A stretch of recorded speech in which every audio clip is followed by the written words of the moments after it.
Hello, I'm Kath Burton, co-convener of the Publishing and Public Humanities Working Group. In this video, you'll be hearing from one of our working group participants as he talks to me about his public scholarship work. The questions posed are designed to highlight the messy processes of engaged research and how an engaged process of collaboration between scholar and public partner can create a rich digital humanities resource for addressing social injustices.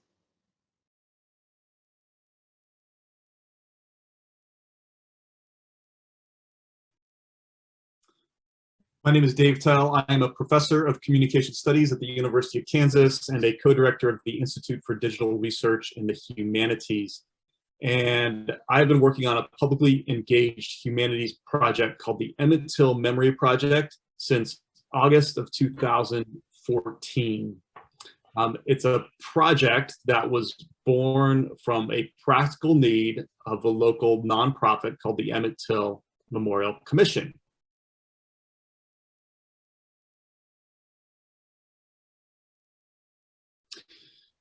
Here was the need. So if you start from when Emmett Till was killed in the summer of 1955, you have to count 49 years and 11 months before the state of Mississippi dropped a single dollar on commemorating the story. And for 18 citizens of Tallahatchie County, that 50-year silence was intolerable. And so they organized and they fundraised and they did something that had never been done before. They started putting up signs on the landscape of the Mississippi Delta to tell the story of Till's murder in a public way. And they were immediately met by vandalism. 6 weeks after the first sign was dedicated, it was spray painted with the letters KKK. 3 other signs were stolen and never recovered. Others were defaced with acid. Still others were filled with bullet holes. In the most dramatic case, the sign at Graball Landing, which is the place in the Delta where Till's body was recovered from the river. The sign marking that space was gradually filled with over 300 bullet holes. And by 2014, the problem had become so consistent and so targeted that the nonprofit called a 3-day summit to address the question of how do we tell Till's story in a context of vandalism. I was one of the invitees, along with members of the Emmett Till family, along with local community members, and along with a couple other historians. And it was at that sort of 3-day summit, and I just sort of narrated this history for someone else. So it was August 12 to 14 of 2014. And the last night, we had the idea, very simple and very practical.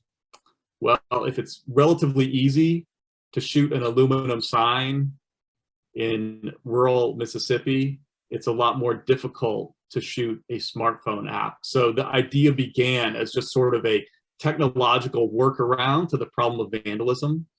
And when I left that meeting, I thought this was going to be a side project. You know, I thought, let's make a quick app, let's commemorate 5 sites. They were having issues with 5 sites at the time. And that was that. And then that was 8 years ago, and it's still like a major part of my day-to-day life is maintaining and building and developing and growing this project.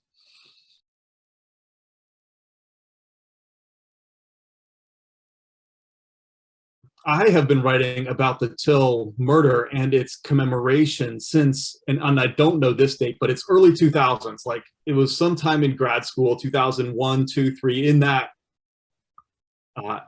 era, about 20 years ago. I started writing about Emmett Till commemoration. And, you know, that was, racially speaking, in our world, particularly in the United States, that was a different world ago. But I started writing about Till commemoration, and just sort of like Providence or luck would have it, as the vandalism was moving from like an occasional annoyance to, you know what, this is a sustained and systemic problem. One of my very first essays I wrote through a friend of mine was circulating among activists in the Mississippi Delta, and organizers is maybe even a better word, organizers in the Mississippi Delta. And just because my essay happened to be on the director of the nonprofit's desk, at the time he was thinking about this. And one of the unique things about my work on Emmett Till is that, you know what, there are sort of a half dozen scholars around the country who have done really sort of great work on piecing together what happened in 1955. But there's really not anyone else who sort of told the Emmett Till story from the perspective of what has happened since 1955 and how do the local communities deal with it. And my work focuses less on what happened and more on who is doing the work of remembering, who's telling the story, who's mistelling the story, who's making money on the story. And so the director just had that on his desk when he's thinking about sort of, man, we're having trouble commemorating. And so it was that confluence of events that got me the invitation. And I'll tell you, the first time the director called, I said no. I had just passed tenure at the time, and I was getting advice from some senior scholars whom I did and do trust, telling me that, okay, Dave, time to switch gears. You've done some Emmett Till, Mississippi work. You've got to do something else. And so I was desperately trying to reinvent myself. It was a period of great anxiety because I still liked doing the Mississippi work, but I felt like I had to do something else. And eventually, thankfully, some of my colleagues and the nonprofit were persistent in inviting me down there. And those 3 days in Mississippi in August of 14, really, like, you could trace the last 8 years of my life to those meetings in a lot of ways.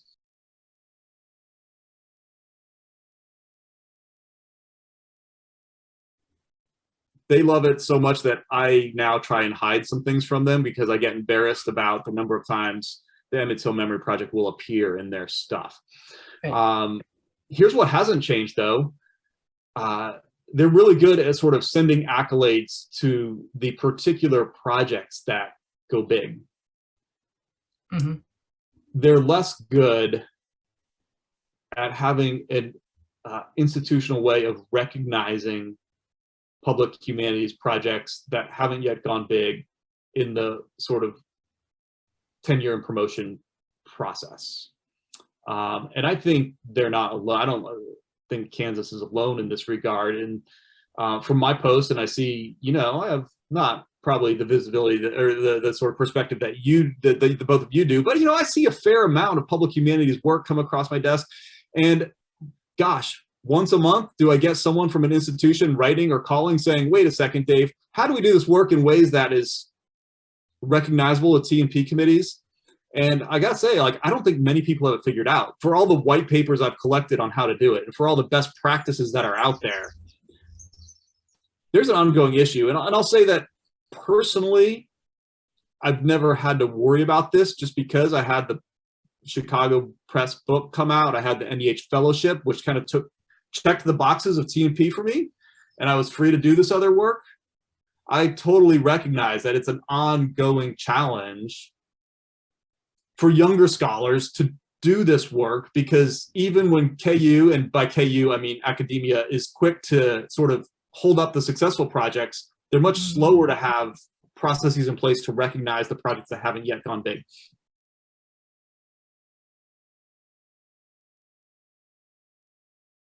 I did not go down there intending to sort of disregard the advice, which I eventually would go on to disregard. I went down there just because I wanted to go down there. I had been writing about that region for a decade by this point. I felt like I knew a lot about it, that I had, and here's a slice of humble pie, I had never been there, right? And sort of one of the affectively powerful parts of that 2014 trip was the humbling part of realizing how much you don't know of a story until you're there and talking to people who have lived that experience, right? I had read, I think I'm not exaggerating when I say I had read all the words that had been written about the story, but there was a profound sense of when I got there, I'm like, oh, I didn't get it. And so I went, that's to say, I went down there thinking, first of all, I made a deal with my chair, right? I'm the chair of my department, and I said, I want to do this. I know I'm getting this other advice, but I just really want to go see it. And so if you pay for me to go down there, I promised him I'd write an external grant application. And back in the day, that was a thing. And he's like, sure. And so I traded him, and we did that. But I got down there. So and honestly, even when I left, it was a transformative and sort of moving experience.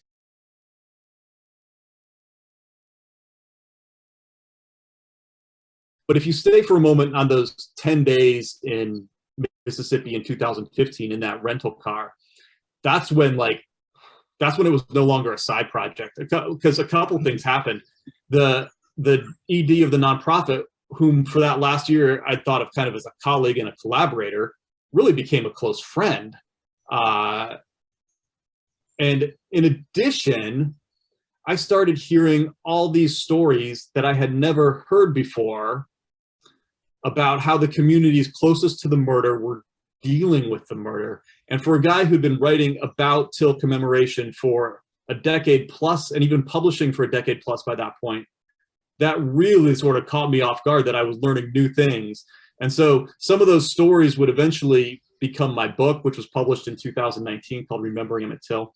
And they would also go on to fuel the app. And that's actually one of the things I love to talk about this particular public humanities project, is the order in which the things happened. And Kath, I'm sure I've talked about this with you before, but the Emmett Till Memory Project started as a public project first. Then it became a scholarly book that was published by the University of Chicago Press and won an NEH fellowship. But then after that was published, I'm still working, as in I have a meeting tomorrow, actually in an hour or 2 hours, I have another meeting about the Emmett Till Memory Project, right? So like the scholarly project is really framed on both sides by years of publicly engaged research. And I love to tell that story, because I think it sort of reverses a common narrative that publicly engaged work starts as scholarly work that is then later translated, or worse, dumbed down, right, for a public audience. And my experience has been exactly the opposite, where I was getting involved, incrementally so, but I was getting involved with publicly engaged work that then opened up a scholarly line of inquiry that has, at least in terms of like, you know, the common metrics of appreciation, like fellowships and prestigious presses, has done better than anything else I've ever done, right? But that was rooted in work that was first public, for a moment had a scholarly facet to it, and then has continued on as a public-facing project.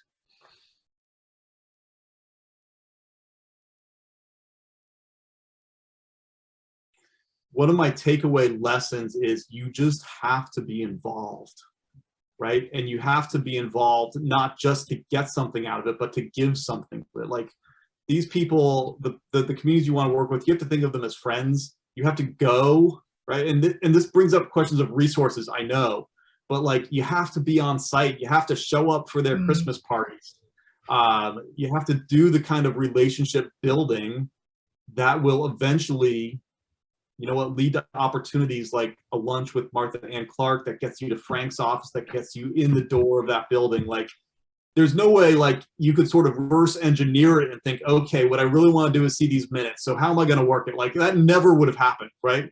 But what I did do was make myself available to help them meet their needs. And that was born out of just like, I used my research money to start going there. Like I really did. I went to a Christmas party. I helped them build the app. When we got grants, I made sure that they got indirect costs, right? And so like, it was just this overtime process of doing things and putting myself in positions to help move their work forward. And I don't know that it would always happen this way, but in this case, moving their work forward had a symbiotic relationship, and it moved my work forward as well. I think one of the tendencies that this cuts against in the humanities, you know, has a critical bent to it, right? And like, it seems like every new methodology is critical something studies, right? And that's great. I love it. Like, I sign on the dotted line for most of those things, but I feel like it creates an environment when graduate students, their like first mode of engagement with the people they study is critique. And I'm like, I get that. And I don't disagree with you intellectually speaking, but you got to remember, these are people who can be your allies, right? You got to find people in the community who are doing the work. And then to a certain extent, I think you have to bracket a little bit of that critical impulse.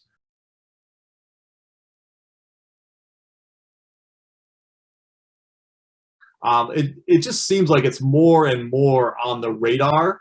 And I think, goodness, this is too strong, but in one sense, I think deans of the humanities see this as a lifeline, right?